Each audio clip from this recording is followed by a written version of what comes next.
All right, so next, Gerald is going to talk about some computer forensic stuff. How many people do forensics here? I do, yeah. And pass the hash tags. How many people have used pass the hash before? I raised that other hand. Yeah, all right. So look to your left, look to your right. Everybody's got a reason to listen to this. This is going to be pretty interesting. Bonus, this is a Linux laptop that hooked up the projector the first time. That's big. That's big. Can't believe that. All right, let's give Gerald a big hand.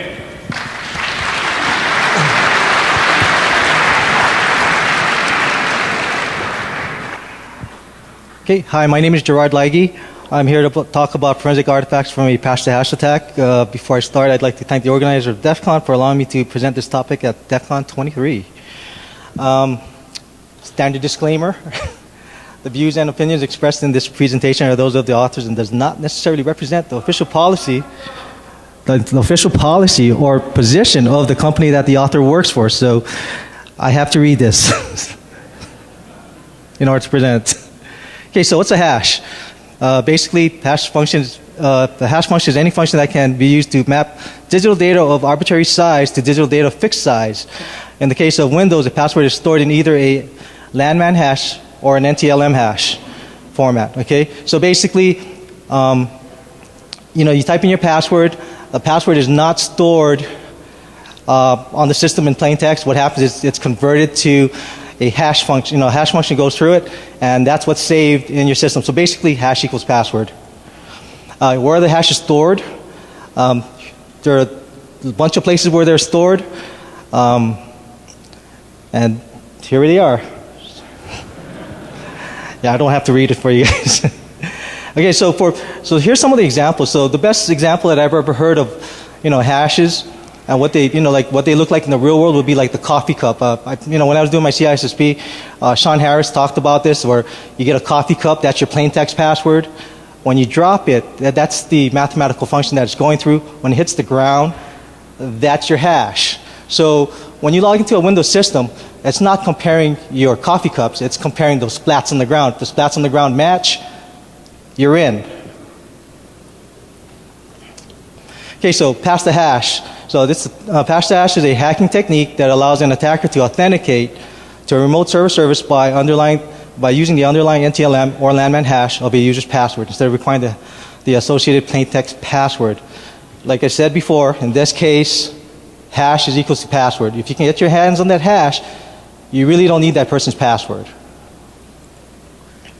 So one of the things that I've done in my demo environment was I did a bunch of logging changes. Out of the box, if you do not change the logging, you will not catch anything. Microsoft even goes as far as to tell you that. That's why I actually included the KB article that says this. So basically they give you, hey, you might want to turn this on, you might want to turn that on, because if you don't, you're not going to catch anything. So a lot of these artifacts that I'm going to show you guys, some of them don't even appear unless you turn on this, this logging. And the logging that you turn on really doesn't add that much to your logs. And also because you're going to put more stuff in your logs, you need to increase the log file size. And Microsoft also gives recommendations on that.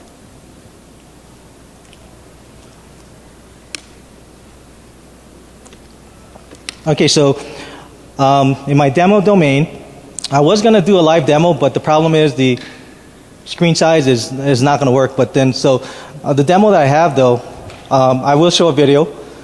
In it, it's a Windows 2012 native mode domain. So for people that are admins out there, it's native mode.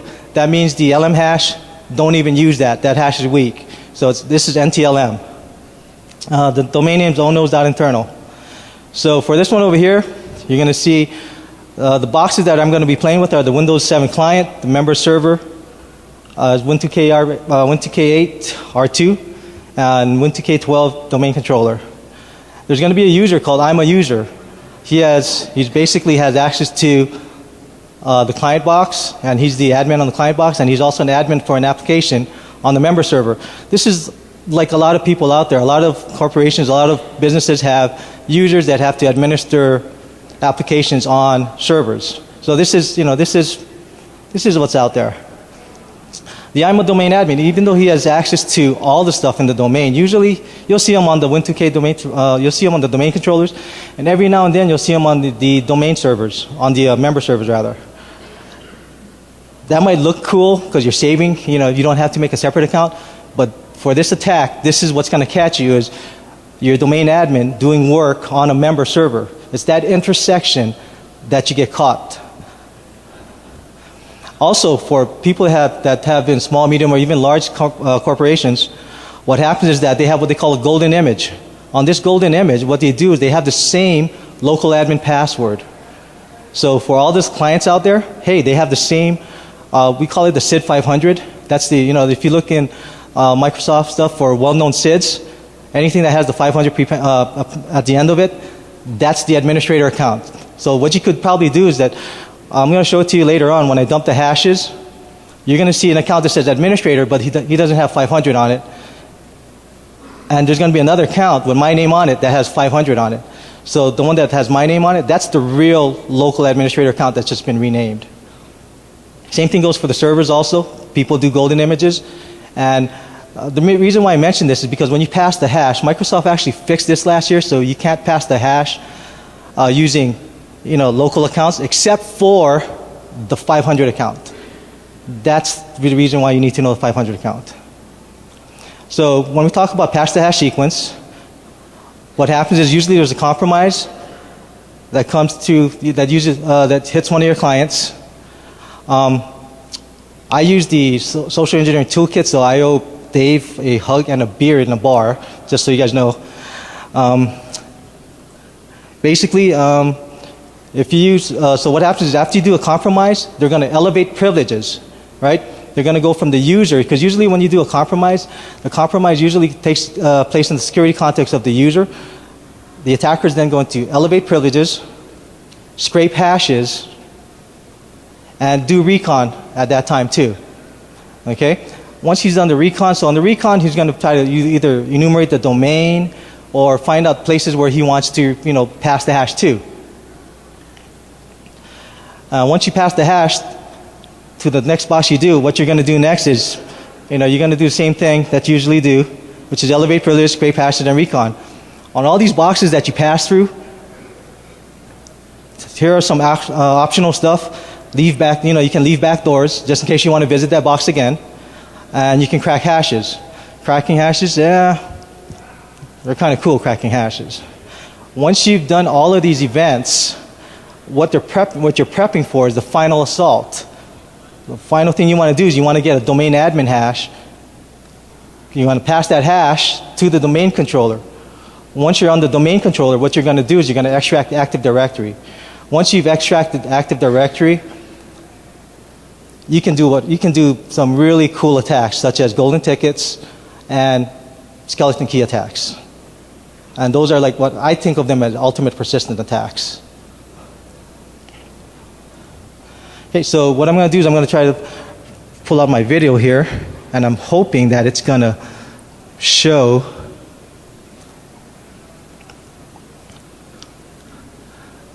let's see. I'm going to try to put it full screen so maybe you guys can see it. Is it not working? Can you guys see the words that I'm typing out there? I mean, that on the video, or no? Or is it good? Okay, so what I'm going to try to do is I'm going to try to play it as fast as I can. So the demo on this thing, because the resolution is not as good as it should be. Full screen it? Okay. No, that was full screen.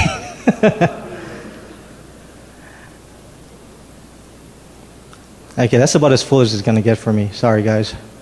So basically what I've done is that I've already compromised the box. I go in through my backdoor. What my backdoor does is that it's kind of like a sticky key thing, or it's a variation of it. So as you can tell, there's still, I RDP through the box, and I get a shell. Every time I RDP through the box and I do certain keystrokes, I'll get a shell. And what I'm doing is I'm going to try to extract the hashes, okay?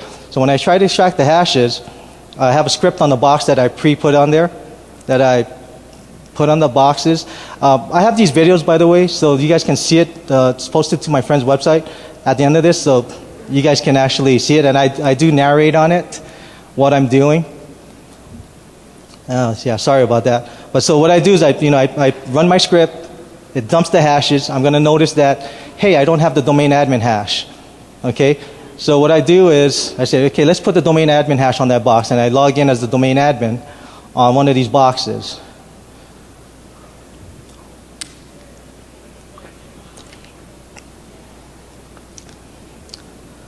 So once I log in as the domain admin, what's going to happen is I'm going to go back to my Kali box, and I'm going to scrape the hash again.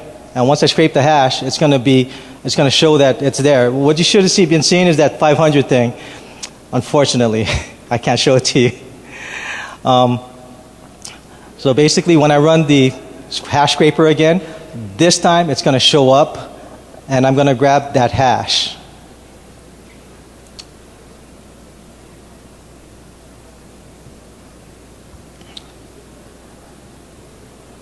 Yeah, so I really apologize that you guys can't see it, but then basically it's going to grab, it's going to show the hash over there. At that point, I'm going to grab the hash, and then once I grab that hash, let me stop this.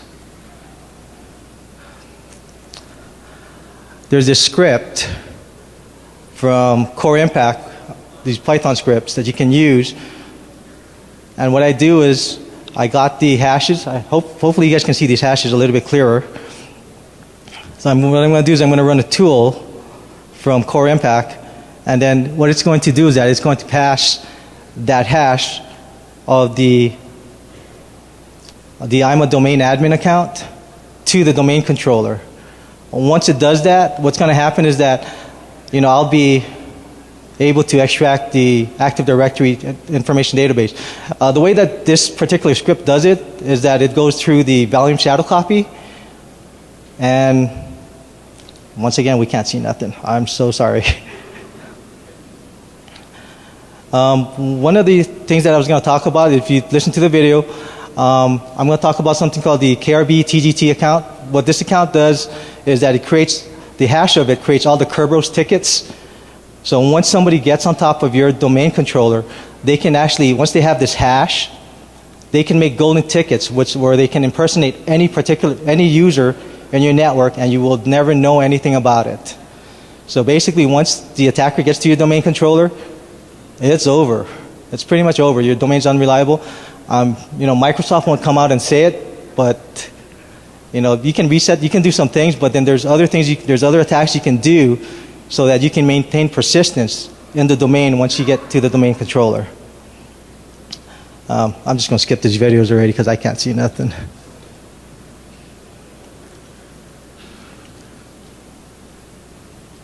Okay, so at this point I'm just going to start talking about forensic evidence. So there's two types of forensic evidence out there. You got volatile and non-volatile evidence. Volatile stuff is when you turn off the PC, it's gone forever. So when you go to a PC that, or a server that you're going to grab evidence from, at the very least, these are some of the very least things that I usually grab. The best thing is grabbing the doing RAM cap, or hibernating the box so you get a hyperfill.sys file.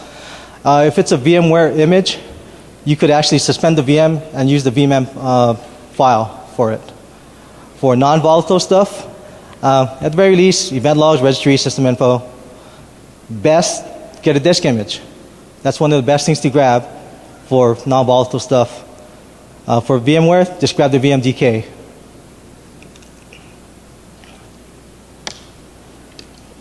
For the analysis tools for volatile stuff, I've used the FD Pro and Mandiant Memorize to dump memory. There's a bunch of other tools out there if you look at memory dumpers. To analyze memory, volatility. Cool. It's free. It's great. It's the right size to actually do most of the analysis. For most of the stuff that you need, volatility is great. If you need to go deeper, HP Gary Responder Pro, very expensive program, but Like I said, most of the work you can do, most of the IOCs you want to find, you can find it with volatility. And it's free. So $10,000, free. Okay, so creating disk images, a lot of times, a lot of people will just pull out the disk. You can use Linux, to do it. Use DD to just, grab the image of it. Really nice. Or you can use Ncase or FTK Imager. Those things are nice also. To analyze it, sleuthkit, autopsy, log to time. I kind of like log to timeline. It's great. Puts everything together for you. Ncase and FTK, those are pricey things again. Now then, what I'm going to start doing is I'm going to start showing you guys what kind of pieces of evidence you're going to find as you go through, those stages that I talked about, like the compromise stage and all those other stages. So for this one over here, the compromise stage, Windows Security Event Log, process auditing success. If you guys turn this on, this is what you'll see. Anytime somebody does something, you'll see a process creation, followed by, hey, who created that process, and what's the image of it right here? What was the name of the file that was executed? This is really cool because from this one over here, this was when I used Kali, I believe, to create a interpreter shell. That's what it looks like. Left this artifact out there.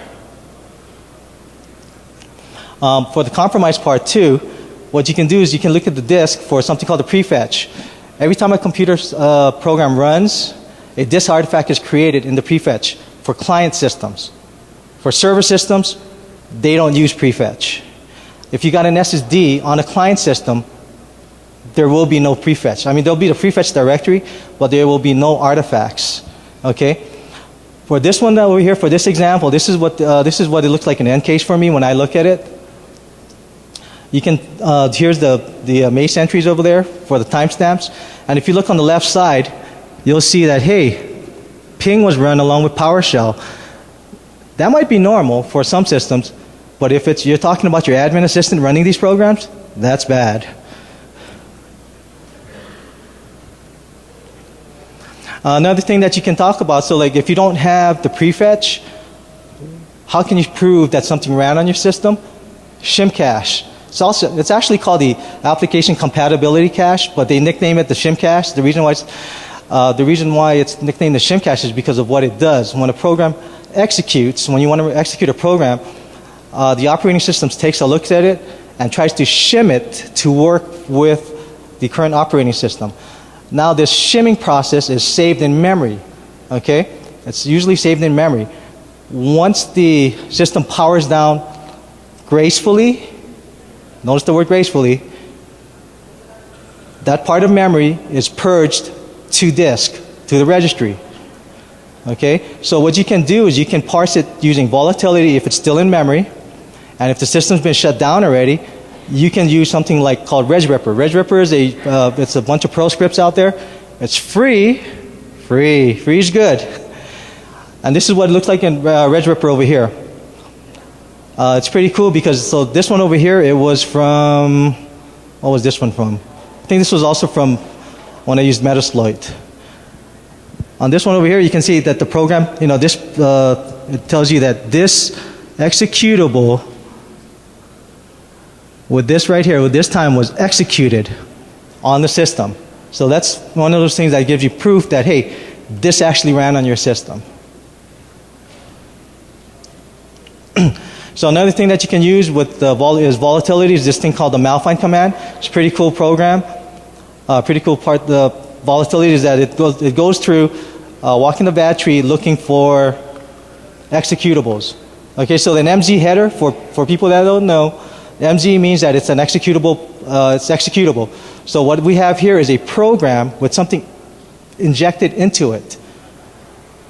So the first part, it's already hokey to begin with, and the second part is that inside this hokey program, it's executable. There's another program nested within it.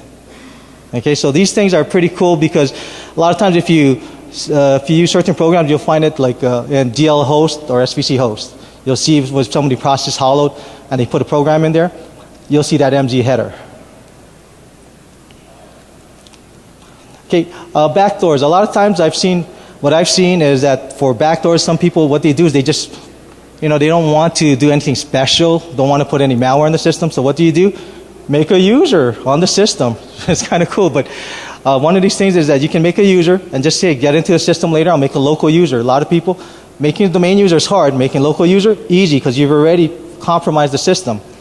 What this log entry will tell you is, hey, which user created the back door, and gives you the time and date stamp. So that's pretty cool. A lot of people, some people will do this just to get around security.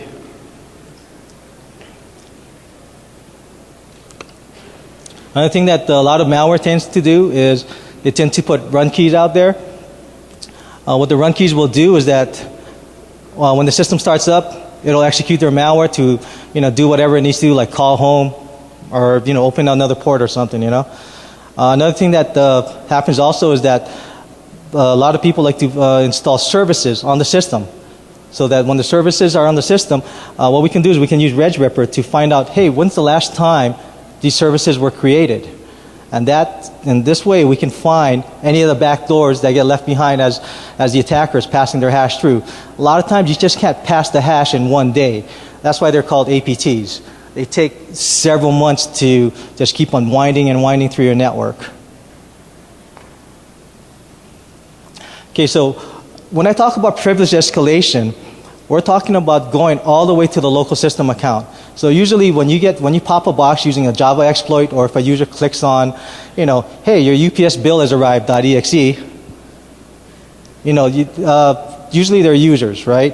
You're in the user context. So what you have to do is you sometimes have to privilege escalate to the administrator account, and from the administrator account, you can privilege escalate all the way to the local system account. Once you're in the local system account, you'll be able to scrape hashes. You can't be administrator, you gotta be the system account to scrape those hashes. Because of that, oh, by the way, somebody once asked me how to do it in Cali. So I actually put this in the slide deck. So if anybody wants to, basically, you'll have to pop the box first, but once you're a user, you can do these steps to escalate yourself all the way up to system. Okay, so for privilege escalation, this is what it looks like when you privilege escalate on the system. This event ID by itself is not bad. Basically when you privilege escalate, you'll get a 4611 from the consent UI, and you get this little detail thingy over here. By itself, it's not bad. When you patch your systems, you'll see this. Now the trick is looking at it to say, hey, I got this, but where's my patching? And that's when you start looking for those artifacts to find out, hey, why did the consent UI get popped? So those are the things like, so forensically, there's not one thing that says, this. You see this thing, it's bad. It doesn't work that way. You have to look at it and check the context of it. On this one over here is where I'm scraping the hashes using something called the Windows Credential Editor. Okay, so a lot of people that are pen testers, they like to use other people's tools, but they don't understand what happens behind the scenes.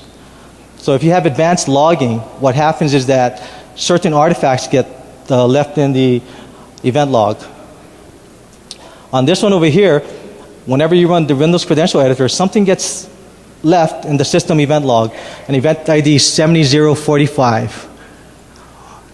And when you do that, it'll tell you, hey, service got installed running under the context of the local system. And it'll also tell you what program is it pointing at to run. So just remember that, when somebody's running like off-the-shelf malware, like Windows Credential Editor, you'll see these type of artifacts getting populated into your event log. But also just remember though, in order to see this, you have to turn up the logging from the default. If you don't turn up the logging from the default, you will never see this event ID. Ooh. Keep talking. Okay. I will not break with tradition. I don't see anybody talking. Okay. So when they run the Windows Credential Editor, they'll see the service being installed, the service starting, and the service stopping. So what they're doing is they're scraping the hashes. If you look at it though, they're doing it as the system account. And so when they do it as the system account, what happens is that but like I said before, you have to scrape hashes as system.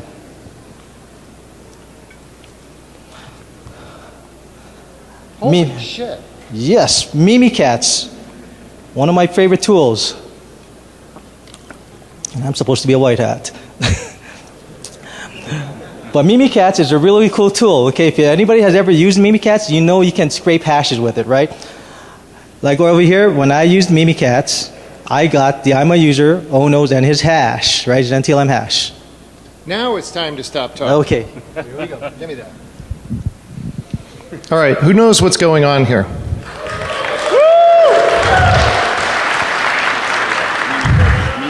So we understand that it is your first time speaking at DEF CON. Yes, it is. Well, congratulations. It's very tough to get in here, so how about a round of applause for the new speaker?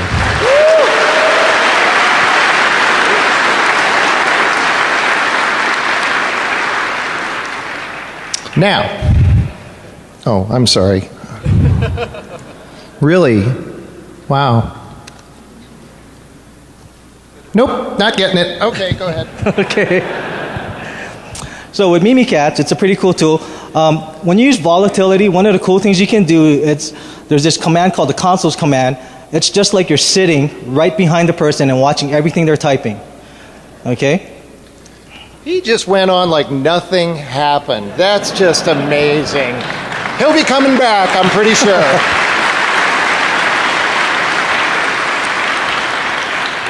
Okay, so these tools, by the way, you can find them if you just, Google it, you can find it. You will, however, need to turn off the malware prevention part on your Google Chrome or your Firefox.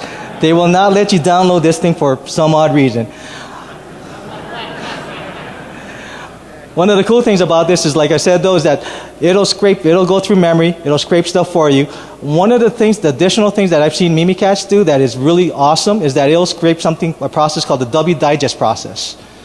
The W digest process, if you'll notice here, I got that user, here's my domain, but look, there's my password, it's not crypted. So it's going to play, Mimikatz has the ability to scrape plain text passwords from your system. So if you ever see Mimikatz on your system, okay. And please notice that on the consoles command, when you run Mimikatz, it goes into its own shell. Notice that the consoles command actually shows you what's going on inside that shell. So that's one of the cool things about the consoles command. Another thing that, remember when I said about one of the optional activities you guys can do is crack hashes? Many, many years ago, I used John the Ripper, which is a CPU cracker. It took 1 weekend to crack a 9-character password, which was, and it was a simple one too. And it just took 1 whole week, and I was like, oh my God, that's too long. And then I discovered something called OCL Hashcat. OCL Hashcat. Here's the numbers off their box. If you use an Ubuntu 14.4 box using 8 Radeons, 8 of those Radeons, each Radeon is about $500. So if you think about it, for about 10 to 20 grand, you can crack hashes at 183 trillion times cracks per second. That's awesome. To put into context, 8-character passwords, 9 hours with just one box. If you have a cluster of these boxes, do what they call a meet in the middle attack. 8-character passwords, really quick. There's also rainbow tables out there for these 8-character passwords. So scale it up to what a nation state could do and how fast they could crack something. And you'll start to see that this is kind of bad. Okay, so on this one over here, I use the consoles and command scan again to find how I reconned the boxes. So when I did as soon as I compromised the box, what I did is I looked at certain artifacts on the box. Just because you have somebody's hash, you need to know, hey, where can I pass this guy's hash to, right? Some of the things I looked at is something called the default.rdp. Default.rdp saves the last place you actually RDP to. Why is that important? Well, think about it this way. If you can RDP into a box, more than likely you are the administrator of that server. And that's why, that's one of the things that I do as as somebody that's doing recon. Another thing that I look at is I look at shares. If I see you mapped to a dollar sign share, you're probably admin on that box. So that's a box that I probably want to pass my hash to. Another thing that I usually do is, I enumerate the domain and I try to find out where every single domain controller is. In this environment, there's only one domain controller. So, it just shows up over here and it tells me it's the PDC emulator. So there's these 5 boxes, there's these 5 roles for that Windows administrators know about. It's called the FSMO roles, Flexible Single Master of Operations roles. One of them is the PDC emulator. If you're going to do a skeleton key attack, the PDC emulator is the best place to do it from. Because what a skeleton key attack does is that basically everybody has 2 passwords, their own and the password that I set. And this is the best play. And usually once you do a skeleton key attack, you get all these replication issues, but if you do it from the PDC emulator, a little less chance of that. And one of my friends, I won't say where he's from, he actually showed me an APT, some of the commands that the APTs used to do. This is kind of dated, it's 2011 from the timestamp on the side.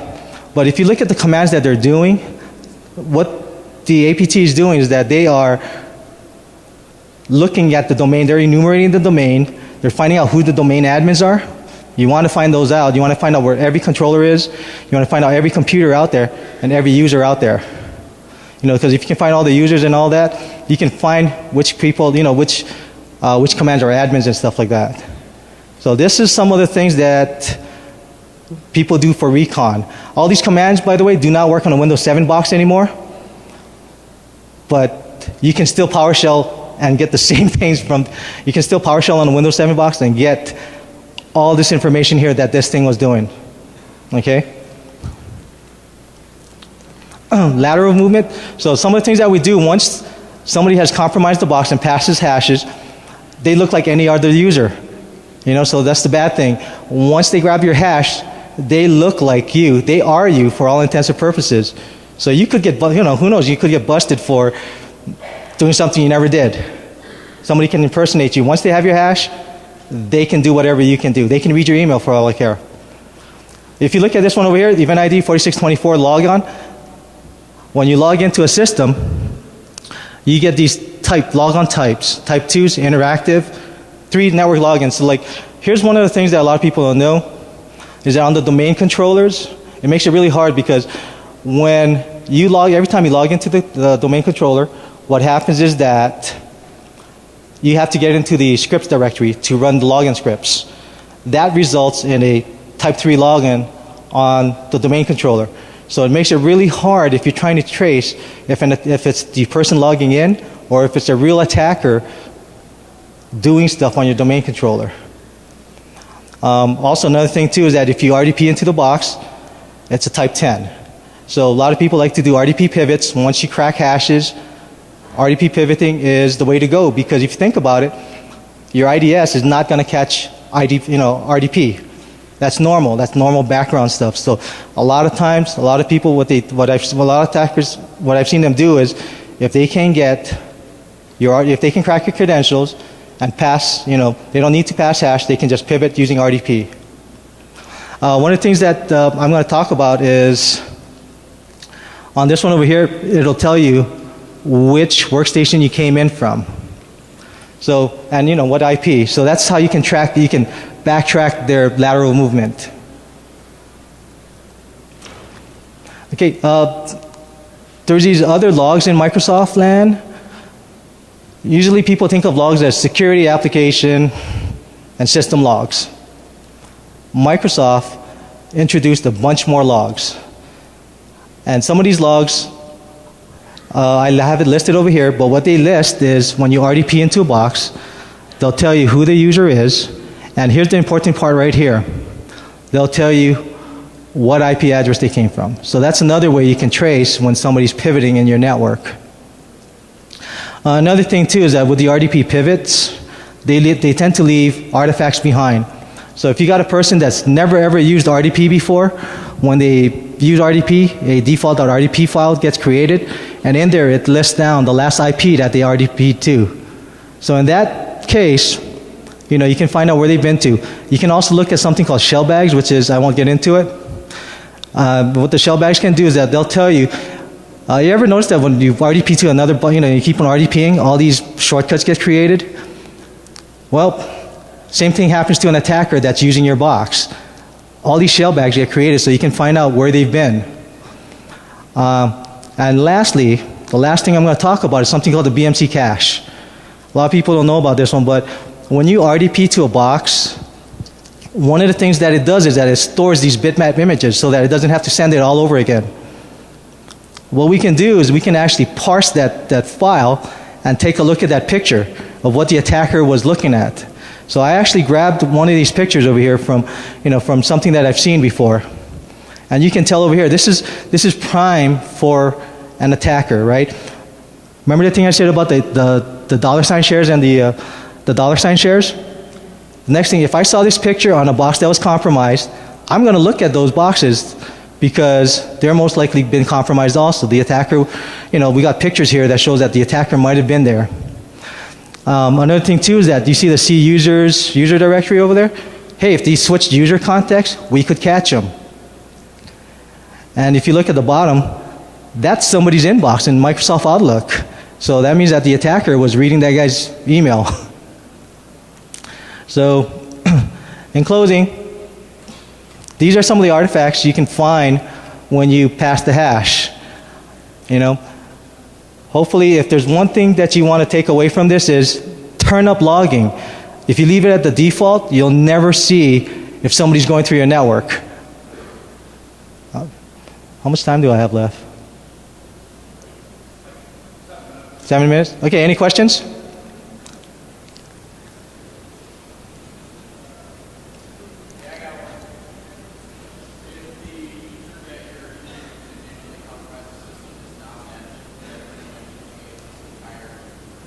No, then you'd privilege escalate up. No, you can. So what you would do is you would find a way to get from user to admin. You know, you might use a 0-day or some other thing to move up to become an admin on that box, and then move all the way up to local system. So just, it does help though. I'm going to tell you right now, taking admin, making sure that all your users are not admins on their boxes really helps a lot.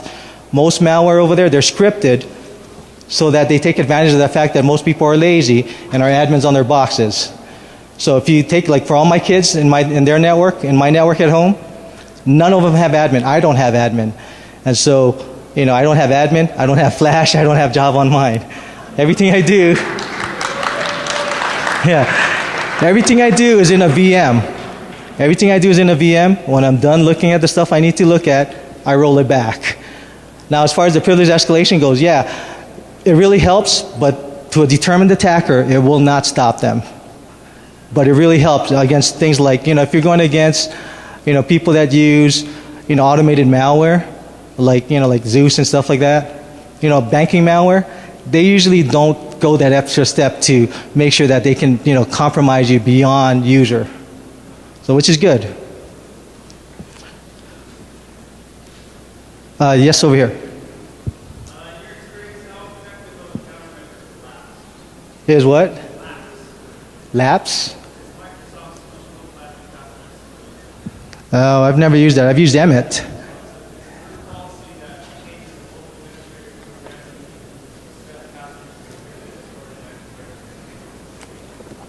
That probably works pretty good. How good is it to use laps, right? Oh, how efficient of a countermeasure it is to use laps? Laps is pretty good. You know, from what you've been explaining to me, it's a group policy that scrambles the local administrator account, right? So if it scrambles the local administrator account, basically you can't pass hash from workstation to workstation because the 500 account, the one that the local admin account, it's scrambled. But then that means also that nobody else can use it if it's scrambled. Okay, and like a lot of people that are in IT, some odd reason, they kind of fixate on that 500 account and they kind of like it. And that's one of the bad things. Oh, last question right there.